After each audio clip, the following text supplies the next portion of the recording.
Selamat malam rekan-rekan mahasiswa. Hari ini saya akan menjelaskan kembali mengenai Simple Accounting Report with T-Account. Nah, jadi materi sudah saya jelaskan sebelumnya di kelas. Di sini saya untuk memperjelas kembali bagaimana cara menggunakan Simple Accounting Report with T-Account sehingga nanti berguna untuk saudara ketika akan menggunakan untuk kegiatan bisnis sehari-hari. Dan saudara bisa menggunakan ini sebagai bahan guidance saudara untuk mengerjakan soal ujian nantinya ataupun tugas mingguan yang saya berikan setelah ini. Jadi di sini kita akan menjelaskan mengenai ilustrasi transaksi bisnis. Nah, transaksi bisnis ini yang pertama kita mulai dengan perusahaan jasa yang diberi nama Net Solution. Jadi pada tanggal 1 November 2005, Chris Clark itu memulai bisnis yang diberi nama Net Solution. Nah, di sini Chris Clark menyetor 25.000 ke bank atas nama Net Solution. Nah, di sini saya tidak menjelaskan menggunakan modal awal. Nah, tapi nanti di penugasan saudara, saya akan berikan keterangan tambahan yaitu modal awal. Jadi di sini di samping kita mempunyai setoran Chris Clark ke bank itu sebesar $25.000, Chris Clark itu mempunyai modal sebesar mungkin katakanlah 10.000 US dollar. Jadi ada 10.000 yang masuk atau dipegang sama dia, ada juga 25.000 yang dia setorkan ke bank atas nama perusahaan dia. Nah, di sini pencatatan dalam T-account itu adalah 25.000 masuk di kas. Masuk di kas, kemudian ekuitasnya juga bertambah. Karena modalnya kan bertambah tuh menjadi 25.000. Nah, harta dia bertambah, kas bertambah 25.000, kemudian modal bertambah 25.000. Masih muda ya. Jadi sama-sama mendapatkan tambahan. Nah, lanjut. Nah, kemudian untuk ilustrasi transaksi bisnis berikutnya, Net Solution poin B ini menukarkan 20.000 dolar itu untuk tanah. Jadi dia beli tanah. Beli tanah sebanyak 20.000. Ya kan? Jadi karena dia beli tanah, terpaksa dia mengambil uang dari yang dia setorkan ke bank itu sebanyak 20.000. Nah, kas berkurang, otomatis tanah bertambah, ya kan? Nah, tanah ini kan masuk ke dalam bentuk harta. Nah, akhirnya kas berkurang 20.000 menjadi sisa 5.000 dolar dan tanah kita di sisi harta menjadi 20.000. Ya, kecuali di sini misalkan beli tanah 20.000 secara hutang, maka di sini tanahnya 20.000, hutangnya di sini hutangnya nambah 20.000. Nah, jadi di situ jadi akhirnya balance. Nah, kemudian Net Solution membeli perlengkapan 1.350 dan akan dibayar kemudian. Nah, artinya apa? Dia beli ini. Beli kan? Belinya itu dibayar kemudian. Berarti dia hutang. Karena akan dibayar kemudian, berarti hutang bertambah 1.350 dan perlengkapan kita bertambah menjadi 1.350, ya kan? Kan beli nih, karena dia beli ya berarti perlengkapannya nambah dong. Dan jumlahnya masih balance atau sama. Kita lanjut.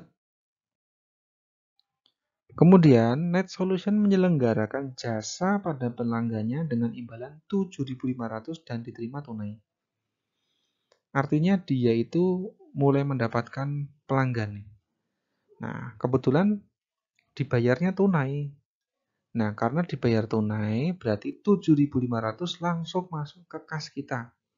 Kas kita bertambah dari yang sebelumnya 5.000 bertambah menjadi 7.500. Ya, jadi fresh money kita saat ini menjadi 12.500. Nah, kenapa kok modalnya bertambah menjadi 7.500?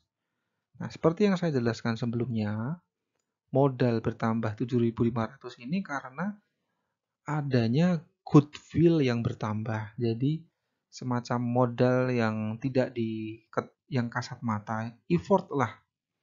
Kita memberikan jasa ini kan ibarat kita memberikan sesuatu ke orang dan akan mendapatkan reward berupa kepuasan, ya kan? Nah, karena kepuasan itu kan menjadi modal kita untuk berbisnis. Ya, itu gambarannya begitu. Nah, jadi modalnya akhirnya bertambah menjadi 32.500. Ya, lanjut. Kemudian, Net Solution membayar beban-beban sebagai berikut. Gaji, kemudian sewa, utility, yaitu peralatan, dan lain-lain. Nah, karena ini namanya beban, berarti itu adalah biaya.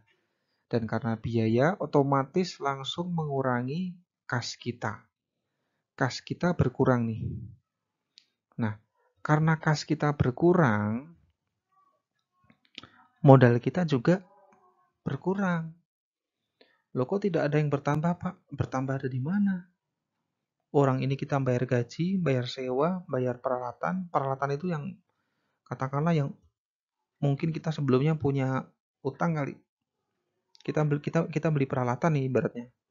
Nah, kita beli peralatan 450 dan lain-lain, ini tidak disebutkan.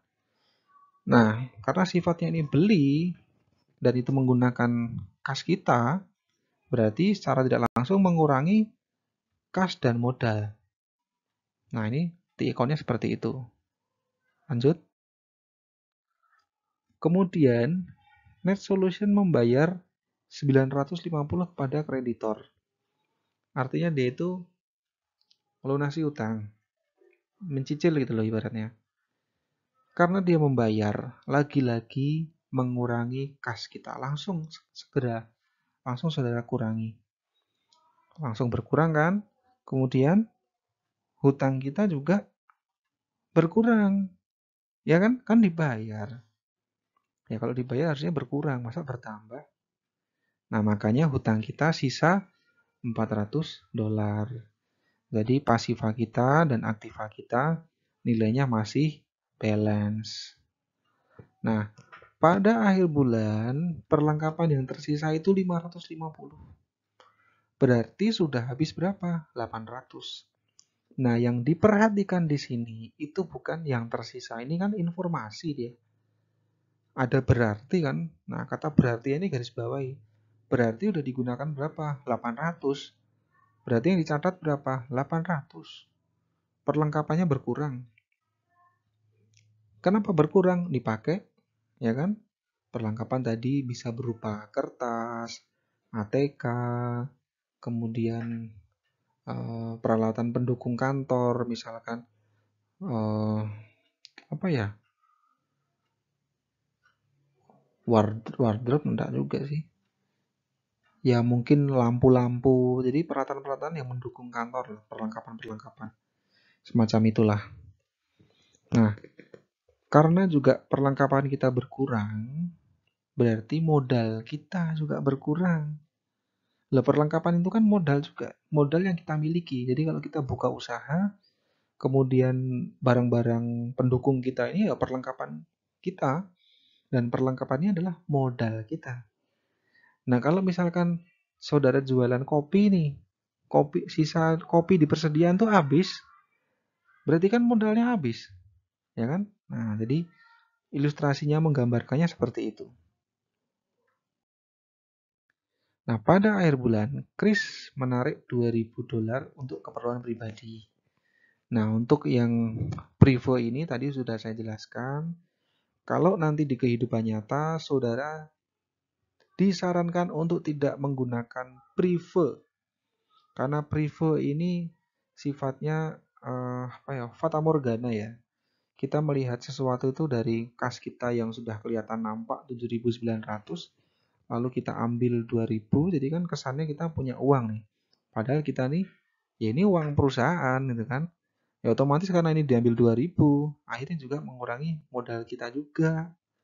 Ya kan? Harusnya ini untuk membeli perlengkapan tambahan kan tadi katanya sisa 550 kan. Ya udah, tambahin menjadi 800 lah gitu loh.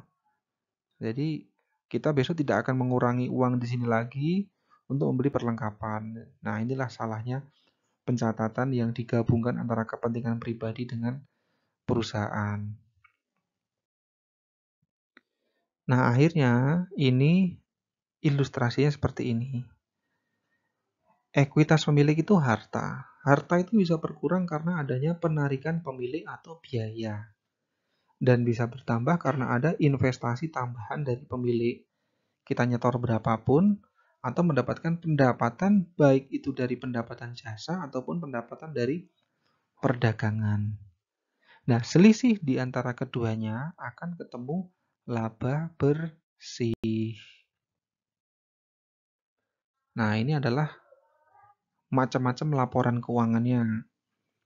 Saya rasa untuk di sini saudara sudah paham ya. Jadi kenapa disebut laba rugi, perubahan modal, neraca, dan kas. Kita langsung masuk ke laporannya. Nah, ini adalah bentuk laporan laba rugi yang pertama kali saudara susun terlebih dahulu. Jadi kalau di jurnal kan saudara membuat jurnal dulu, baru neraca saldo. Neraca saldo kan isinya ini. Laba rugi, jurnal laporan penyesuaian, laba rugi, perubahan modal, baru neraca, ya kan? Nah, ini kita pecah. Nah, di sini pendapatan jasanya 7.500 tadi kan di atas ada kan, dia mendapatkan pendapatan jasa di awal 7.500 dan dibayar secara tunai. Nah, karena dia hanya mendapatkan pendapatan jasa saja, maka yang dicatat adalah pendapatan jasa aja. Kalau di situ nanti misalkan ada piutang jasa, maka masuk juga di sini. Nih di sini di bawah pendapatan. Maka di sini akan ketemu laba kotor. Nah, laba kotor dikurangi biaya-biaya ini di sini nih. Nah, biaya-biaya di sini akan mengurangi katakanlah tadi ada laba kotor. Maka ketemu laba bersih. Nah, ini nih duit bersih nih, udah dikurangi biaya-biaya kan? Uang bersih ini akan masuk ke dalam laporan perubahan modal. Nah, di sini berapa tadi yang masuk? Nih, 3.050. Nah, karena tadi di awal tidak disebutkan modal, tapi nanti di studi kasus saya sebutkan modal, modalnya dikosongin. Ya kan? Ini modal di awal bulan. Terus ada penyesuaian investasi pada tanggal 1 November ini masuk 25.000 nih tadi di awal yang dia nyetor ke bank itu. Kemudian mendapat laba bersih 3.050 sehingga kan ada penambahan nih. Nah, ternyata dikurangin lagi nih. Nah, ini nih memang masalah ini. Dikurangi lagi 2.000. Maka ketemu kenaikan ekuitas pemilik sebesar ini 26.050 sehingga modal kris pada akhir bulan November menjadi 26.050. Nah, kalau tadi katakanlah saya sertakan di sini 10.000, maka menjadi 27.050 dolar. Nah, gitu ya. Lanjut.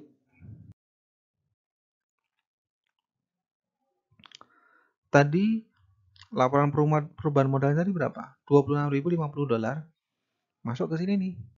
Nah, modalnya udah disesuaikan. Ya kan?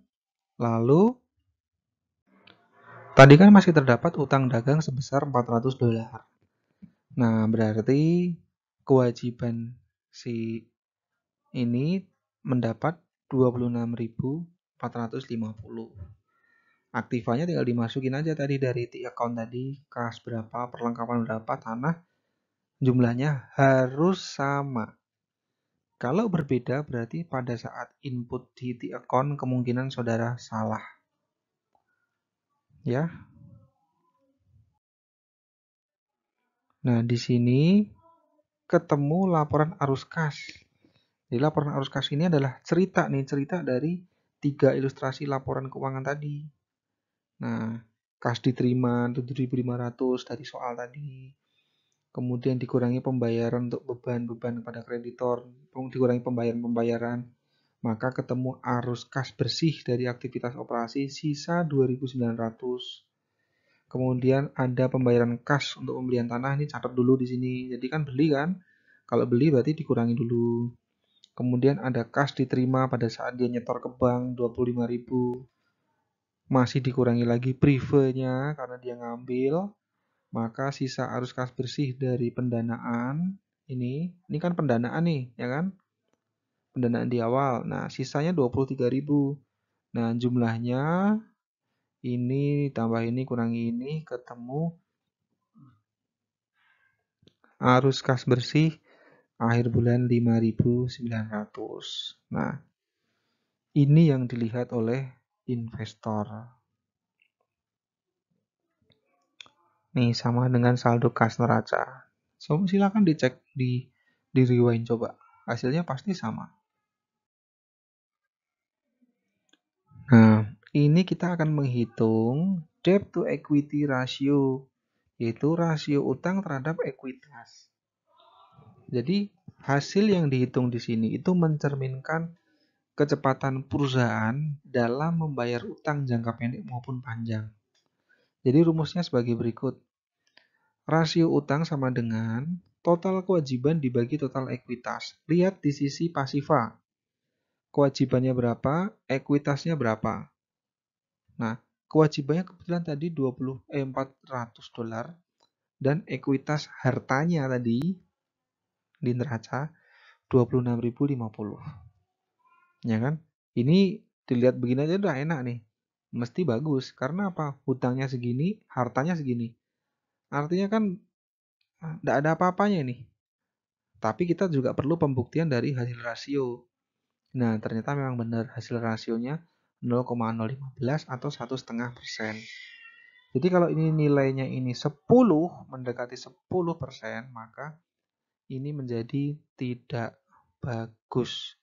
Tetapi ini bukan menjadi alat ukur satu-satunya karena saat ini misalkan kita menghitung equity ratio dari perusahaan yang terkena dampak PPKM, ya menjadi tidak fair karena semuanya sedang jatuh. Nah, jadi ini cuma hanya untuk salah satu alat saja untuk mengetahui tingkat kemampuan perusahaan dalam membayar hutang. Tapi ya tetap bisa dipakai juga. Nah, akhirnya selesai sudah video yang saya berikan kepada saudara. Semoga bisa menjadi tambahan informasi dan dapat menjadi pembelajaran untuk kita semua. Dan akhirnya saya ucapkan selamat mengerjakan tugasnya. Semoga saudara dapat mengerjakan dengan baik dan sudah dapat mengikuti pembelajaran ini dengan baik juga. Saya ucapkan terima kasih. Sampai bertemu di kelas kita selanjutnya. Saya tutup. Terima kasih. Selamat malam untuk saudara semuanya.